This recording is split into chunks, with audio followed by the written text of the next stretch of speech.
നമസ്കാരം. മലയാളി വാർത്തയിലേക്ക് സ്വാഗതം. നീറ്റ് പരീക്ഷാ ക്രമക്കേടുമായി ബന്ധപ്പെട്ട് കേന്ദ്ര വിദ്യാഭ്യാസ മന്ത്രി ധർമ്മേന്ദ്ര പ്രധാന്റെ രാജി ആവശ്യപ്പെട്ട് ഡൽഹിയിലെ ജന്തർ മന്ദറിൽ പ്രതിഷേധം ശക്തമാണ്. ഇതിനിടെ കോക്രോച്ച് ജനതാ പാർട്ടി സ്ഥാപകൻ അഭിജിത് ദീപ്കെയ്ക്ക് ടൈഫോയിഡ് ബാധിച്ചിരിക്കുകയാണ്. അഭിജിത് ദീപ്കെ തന്നെയാണ് ഇത് സ്ഥിരീകരിച്ചുകൊണ്ട് ഒരു വീഡിയോ പുറത്തുവിട്ടിരിക്കുന്നത്. കുറച്ചു ദിവസമായി തന്റെ ആരോഗ്യം മോശമാണെന്നും രക്തപരിശോധനയിൽ ടൈഫോയിഡ് ആണെന്നും കണ്ടെത്തിയെന്നും അഭിജിത്ത് സമൂഹ മാധ്യമത്തിലൂടെ അറിയിച്ചു. ചികിത്സ തുടരുകയാണ്. രാവിലെയും വൈകുന്നേരം IV എടുക്കുന്നുണ്ട്. അഭിജിത്ത് അറിയിച്ചു. സമരമുഖത്തേക്ക് നിരവധി പേർക്ക് ഇത്തരത്തിലുള്ള രോഗങ്ങൾ പടരാൻ സാധ്യതയുണ്ട്. സമരക്കാരെ പിന്തുണച്ചും അവർക്ക് ചികിത്സ നൽകാനുമായി നിരവധി ഡോക്ടർമാർ ജന്തർ മന്ദറിൽ എത്തിയിട്ടുണ്ട്. ചികിത്സ തുടരുകയാണ്. എല്ലാ ദിവസവും IV ട്രിപ്പ് എടുക്കുന്നുണ്ട്. എന്നാൽ രാജ്യത്തുടനീളം സമാധാനപരമായി പ്രതിഷേധിക്കുന്ന എല്ലാ പാർട്ടികൾക്കും നന്ദി അറിയിക്കാൻ ആഗ്രഹിക്കുന്നു. പ്രതിഷേധം ഇത്രയും വലിയ വിജയമാക്കിയതിന് എല്ലാവർക്കും അഭിനന്ദനങ്ങൾ. നമ്മൾ ഇതുപോലെ തന്നെ പ്രതിഷേധം തുടരുകയാണെങ്കിൽ നമുക്ക് ധർമ്മേന്ദ്ര പ്രധാന്റെ രാജി ലഭിക്കുമെന്നത് തീർച്ചയാണ് എന്നാണ് പുറത്തുവിട്ട വീഡിയോയിൽ പറഞ്ഞിരിക്കുന്നത്. ഏതായാലും ടൈഫോയിഡ് പോലുള്ള രോഗമാണ് പടർന്നു ഇപ്പോൾ അഭിജിത് ദീപ്കെയ്ക്ക് വന്നിരിക്കുന്നത്. ഈ ഒരു സാഹചര്യത്തിൽ അത് കൂടുതൽ ആളുകൾക്ക് അവിടെ ബാധിച്ചിട്ടുണ്ടോ എന്നുള്ളൊരു ആശങ്കയൊക്കെ ഉണ്ട്. കാരണം അവിടെ ആയിരക്കണക്കിന് ആളുകളാണ് അവിടെ വന്നു പോകുന്നത്. അപ്പോൾ ആ ഒരു സാഹചര്യത്തിൽ ഇത്തരത്തിലൊരു അസുഖം പടർന്നു പിടിച്ചു കഴിഞ്ഞാൽ അത് വലിയൊരു ആശങ്ക ഉണ്ടാക്കുന്ന കാര്യമാണ്. ഏതായാലും അഭിജിത് ദീപ്കെ ആ ഒരു സമരമുഖത്ത് നിന്ന് മാറി നിൽക്കുകയാണ്. വൈദ്യശാസ്ത്ര രംഗത്തുണ്ടായ പുരോഗതിയുടെ ഫലമായി ഇന്ന് ടൈഫോയിഡ് വളരെ എളുപ്പം ചികിത്സിച്ച് മാറ്റാൻ സാധിക്കുന്ന ഒരു രോഗമാണ്. എന്നാൽ പലപ്പോഴും ഇതിനെക്കുറിച്ചുള്ള അറിവില്ലായ്മയും വൈകിയുള്ള രോഗനിർണയവുമാണ് രോഗസങ്കീർണതകളിലേക്കും മരണത്തിലേക്കും നയിക്കുന്നത്. സാൽമണല്ല ടൈഫി ബാക്ടീരിയ പരത്തുന്ന ഒരു തരം ബാക്ടീരിയൽ അണുബാധയാണ് ടൈഫോയിഡ്. ഉള്ളിലെത്തിക്കഴിഞ്ഞാൽ ശരീരമെങ്ങും പടരുന്ന ഈ ബാക്ടീരിയ പല അവയവങ്ങളിലും ബാധിക്കാം. പലതരത്തിൽ ടൈഫോയിഡ് ഒരാളിൽ നിന്ന് അടുത്തയാളിലേക്കും പകരാം. രോഗബാധിതനായ ആളുടെ മലമൂത്രങ്ങൾ വഴി ഇത് പകരാം. ടൈഫോയിഡ് രോഗി ഉപയോഗിച്ച് ശുചിമുറി ഉപയോഗിക്കുന്നത് രോഗം വരുത്താൻ സാധ്യതയുണ്ട്. രോഗി മലമൂത്ര വിസർജനം നടത്തിയ ശേഷം കൈകൾ ശരിക്കും സോപ്പിട്ട് കഴുകാതിരുന്നാൽ രോഗി തൊടുന്ന ഭക്ഷണ സാധനങ്ങളിലേക്കും ബാക്ടീരിയ വ്യാപിക്കും. ബാക്ടീരിയ കലർന്ന വെള്ളത്തിലൂടെയും ഈ വെള്ളത്തിൽ കഴുകിയ പഴം, പച്ചക്കറികൾ എന്നിവയിലൂടെയും രോഗം പടരാം. ബാക്ടീരിയ കലർന്ന ജലസ്രോതസ്സുകളിൽ നിന്നുള്ള മീനുകൾ കഴിക്കുന്നതും മാലിന്യം കലർന്ന പാലുൽപ്പന്നങ്ങളും രോഗപടർച്ചയ്ക്ക് ഇടയാക്കാം.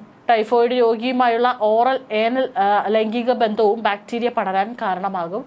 ചെറിയ ചൂടിൽ തുടങ്ങി ദിനം പ്രതി വർദ്ധിക്കുന്ന പനി 104.9 ഫാരൻഹീറ്റ് വരെയൊക്കെ ഉയരാം. തലവേദനയുണ്ടാകും. ക്ഷീണം, ദുർബലത, പേശിവേദന, അമിത വിയർപ്പ്, വരണ്ട ചുമ, വിശപ്പില്ലായ്മ, ഭാരനഷ്ടം, വയർവേദന, അതിസാരം, മലബന്ധം, ചർമ്മത്തിൽ തിണർപ്പുകൾ, വീർത്ത വയർ എന്നിവയെല്ലാം ടൈഫോയിഡ് ലക്ഷണങ്ങളാണ്. സമയത്തിന് ചികിത്സിച്ചില്ലെങ്കിൽ കണ്ണുകൾ പാതി അടഞ്ഞ് ചലനമറ്റ് രോഗി കിടക്കുന്ന അവസ്ഥയിലേക്ക് വരെ വരാം. മലമൂത്ര രക്തപരിശോധനയിലൂടെ രോഗനിർണയം നടത്തുന്നത്. ഏതായാലും ഇപ്പോൾ അഭിജിത് ദീപ്കെ അവിടെ നിന്ന് മാറി നിൽക്കുകയാണ്. ഒരുപക്ഷെ അത് കൃത്യം അവിടെ നിൽക്കുകയാണെങ്കിൽ അത് കൂടുതൽ ആളുകളിലേക്ക് അത് പകരാനുള്ള സാധ്യതയുണ്ട്. അങ്ങനെ വന്നു കഴിഞ്ഞാൽ അവിടെ സമരം നടക്കുന്ന ആ ഒരു ജന്തർ മന്ദറിൽ കൂടുതൽ ആളുകൾ ഇത് പടരാനുള്ള എല്ലാ സാധ്യതയുമുണ്ട്. അത്തരത്തിലൊരു ആശങ്കയാണ് നിലനിൽക്കുന്നത്. ആന്റിബയോട്ടിക് ഉപയോഗിച്ചാണ് ടൈഫോയിഡിനെ ചികിത്സിക്കുന്നത്. 7 മുതൽ 14 ദിവസം വരെയൊക്കെ രോഗികൾക്ക് മരുന്നുകൾ നിർദ്ദേശിക്കാറുണ്ട്. ആന്റിബയോട്ടിക്സ് കഴിച്ച് 2-3 ദിവസത്തിനുള്ളിൽ രോഗലക്ഷണങ്ങൾ ഭേദപ്പെടാൻ തുടങ്ങും.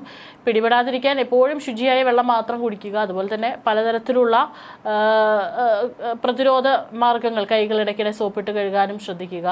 വെളിയിടങ്ങളിലെ മലമൂത്ര വിസർജനം ഒഴിവാക്കുക തുടങ്ങി പലതരത്തിലുള്ള പ്രതിരോധ മാർഗങ്ങളും ഉണ്ട്. പക്ഷേ അഭിജിത് ദീപ്കെ അവിടെ നിന്ന് മാറി നിന്നാലും അവിടെ സമരം നടക്കുകയാണ്. പല മേഖലകളിൽ നിന്നുള്ള ആളുകൾ അവിടേക്ക് എത്തുന്നുണ്ട്. പ്രതിഷേധം കനത്തതോടെ കുറ്റക്കാർക്ക് 10 വർഷം വരെ തടവും 10 കോടി രൂപ വരെ പിഴയും ശിക്ഷ ലഭിക്കാനുള്ള നിയമ ഭേദഗതിക്ക് കേന്ദ്ര മന്ത്രിസഭ അംഗീകാരം നൽകിയിരിക്കുകയാണ്. തിങ്കളാഴ്ച പാർലമെന്റ് അവതരിപ്പിച്ചേക്കും. നീറ്റ് പരീക്ഷ നടത്തുന്ന NTA-യിൽ നിന്ന് 47 ഉദ്യോഗസ്ഥരെയാണ് ഇന്നലെ രാത്രി പിരിച്ചുവിടുകയും ചെയ്തിരിക്കുന്നത്. ചോദ്യപേപ്പർ ചോർച്ച കേസുകൾ പരിഗണിക്കാൻ ഡൽഹിയിൽ പ്രത്യേക അതിവേഗ കോടതിയും ഡൽഹി ഹൈക്കോടതി രൂപീകരിച്ചിരിക്കുകയാണ്. ജന്തർ മന്ദറിൽ നടക്കുന്ന CJP പ്രതിഷേധത്തിൽ ക്രിമിനൽ പശ്ചാത്തലമുള്ള 400ഓളം പേരെയും തിരിച്ചറിഞ്ഞതായും ഡൽഹി പോലീസ് അറിയിച്ചു. ജൂലൈ 20 മുതൽ 24 വരെ AI അധിഷ്ഠിത ഫേഷ്യൽ റെക്കഗ്നൈസേഷൻ സിസ്റ്റം ഉപയോഗിച്ച് നടത്തിയ നീക്കത്തിലാണ് ഇവരെ കണ്ടെത്തിയത്. ജൂലൈ 20-ന് പ്രതിഷേധത്തിനിടെ ഉണ്ടായ അക്രമ സംഭവങ്ങൾ, പോലീസിനെതിരായ ആക്രമണം, പൊതുമുതൽ നശിപ്പിക്കൽ തുടങ്ങിയ കേസുകളുടെ അന്വേഷണം പുരോഗമിക്കുന്നതിനിടെയാണ് ഈ കണ്ടെത്തൽ. പ്രതിഷേധത്തിന്റെ മറവിൽ അക്രമം സൃഷ്ടിക്കാനും ക്രമസമാധാനം തകർക്കാനുമായി സംഘടിതമായി ചിലർ രംഗത്തിറങ്ങിയെന്ന സംശയവും അന്വേഷണ സംഘം പരിശോധിക്കുകയാണ്. സംഭവവുമായി ബന്ധപ്പെട്ട് ഇതിനകം നിരവധി എഫ്ഐആറുകൾ രജിസ്റ്റർ ചെയ്തിട്ടുണ്ടെന്നും CCTV ദൃശ്യങ്ങളും AI വിശകലനവും അടിസ്ഥാനമാക്കി പ്രതികളെ തിരിച്ചറിയുന്ന നടപടികൾ തുടരുകയാണെന്നും പോലീസ് അറിയിച്ചു. ഡൽഹി പോലീസിന്റെ 4 ഫേഷ്യൽ റെക്കഗ്നൈസേഷൻ യൂണിറ്റുകളാണ് ജന്തർ മന്ദറിന് ചുറ്റുമുള്ള പ്രധാന പ്രവേശന പുറത്തുകടക്കൽ കേന്ദ്രങ്ങളിൽ വിന്യസിച്ചിരിക്കുന്നത്. 360 ഡിഗ്രി ക്യാമറകളിലൂടെ ലഭിക്കുന്ന ദൃശ്യങ്ങൾ തത്സമയം ഡൽഹി പോലീസിന്റെ കുറ്റവാളി ഡാറ്റാബേസുമായി താരതമ്യം ചെയ്യുന്നു. ഒളിവിലുള്ള പ്രതികൾ, ബാഡ് ക്യാരക്ടേഴ്സ് പട്ടികയിലുള്ളവർ എന്നിവരെ കണ്ടെത്തുകയാണ് ഇതിലൂടെ ചെയ്യുന്നത്. സാധാരണ പ്രതിഷേധക്കാരെ നിരീക്ഷിക്കാനോ അവരുടെ സ്വകാര്യത ലംഘിക്കാനോ അല്ല ഈ സംവിധാനം ഉപയോഗിക്കുന്നതെന്നും ഡൽഹി പോലീസ് ആവർത്തിച്ചു. ക്രിമിനൽ പശ്ചാത്തലമുള്ളവർ പ്രതിഷേധത്തിനുള്ളിൽ നുഴഞ്ഞുകയറി അക്രമം സൃഷ്ടിക്കുന്നത് തടയാനും നിയമ നടപടികൾ വേഗത്തിലാക്കാനുമാണ് AI ക്യാമറകൾ സ്ഥാപിച്ചതെന്നും അധികൃതർ വ്യക്തമാക്കി. ജന്തർ മന്ദറിൽ CJPയുടെ നേതൃത്വത്തിൽ നടക്കുന്ന വിദ്യാർത്ഥി പ്രതിഷേധത്തിന് പിന്തുണ നൽകാൻ അഭിനേതാക്കളെയും സോഷ്യൽ മീഡിയ ഇൻഫ്ലുവൻസർമാരെയും പണം നൽകി എത്തിക്കുന്നതായി ടെലിവിഷൻ നടിയും ബിഗ് ബോസ് താരവുമായ ആകാംക്ഷ പുരി. കേരളത്തിൽ നിന്നും രഞ്ജിനി ഹരിദാസ് ഉൾപ്പെടെയുള്ള ഇൻഫ്ലുവൻസർമാർ ഡൽഹിയിൽ എത്തിയിരുന്നു. ഇവർക്ക് പണം ലഭിച്ചതായി ആരോപണം ഉയർന്നിട്ടുണ്ട്. ഇക്കാര്യങ്ങളിൽ NIA അന്വേഷണം ആവശ്യപ്പെട്ട ഡൽഹി ഹൈക്കോടതിയിൽ ഹർജിയും എത്തിക്കഴിഞ്ഞു. ഇതിനിടെയാണ് വാർത്താ ഏജൻസിയായ IAN ന്യൂസിനോട് ആകാംക്ഷ പുരിയുടെ വെളിപ്പെടുത്തൽ. വിവിധ സംഘടനകളിൽ നിന്നുള്ള ആളുകൾ അഭിനേതാക്കളെയും കണ്ടന്റ് ക്രിയേറ്റർമാരെയും പ്രതിഷേധ റാലികളിൽ പങ്കെടുക്കാൻ സമീപിക്കുന്നുണ്ട്. സോനം വാങ്ചുക്കിനെയും CJPയും പിന്തുണയ്ക്കാൻ എനിക്കും വൻതുക വാഗ്ദാനം ചെയ്തിരുന്നു. ജന്തർ മന്ദറിലെ പ്രക്ഷോഭത്തിൽ പങ്കെടുക്കാൻ വിമാന ടിക്കറ്റുകൾ വരെ വാഗ്ദാനം ചെയ്തു. നിരവധി സോഷ്യൽ മീഡിയ ഇൻഫ്ലുവൻസർമാർക്കും സമാനമായ ഓഫറുകൾ ലഭിച്ചിട്ടുണ്ട്. ആളുകൾ കാണാൻ വേണ്ടിയും സമൂഹ മാധ്യമങ്ങളിൽ റീച്ച് നേടാനുമാണ് ഇത്തരമൊരു ശ്രമമെന്നും അതിന്റെ ഭാഗമാകാൻ താൻ തയ്യാറല്ലെന്നും ആകാംക്ഷ വ്യക്തമാക്കി.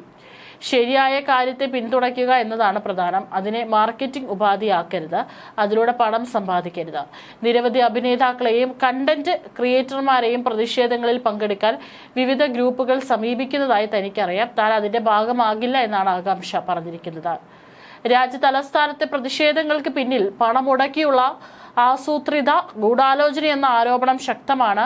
നിരവധി ടെലിവിഷൻ, ചെറുകിട, വൻകിട ഇൻഫ്ലുവൻസർമാരും ആക്ടിവിസ്റ്റ് എന്ന് അവകാശപ്പെടുന്നവരും CJPയെ പിന്തുണച്ച് വലിയ കാട്ടിക്കൂട്ടലുകൾ നടത്തുന്ന സാഹചര്യത്തിലാണ് ആകാംക്ഷ പുരിയുടെ വെളിപ്പെടുത്തൽ പുതിയ ചർച്ചകൾക്ക് വഴിവെച്ചിരിക്കുന്നത്.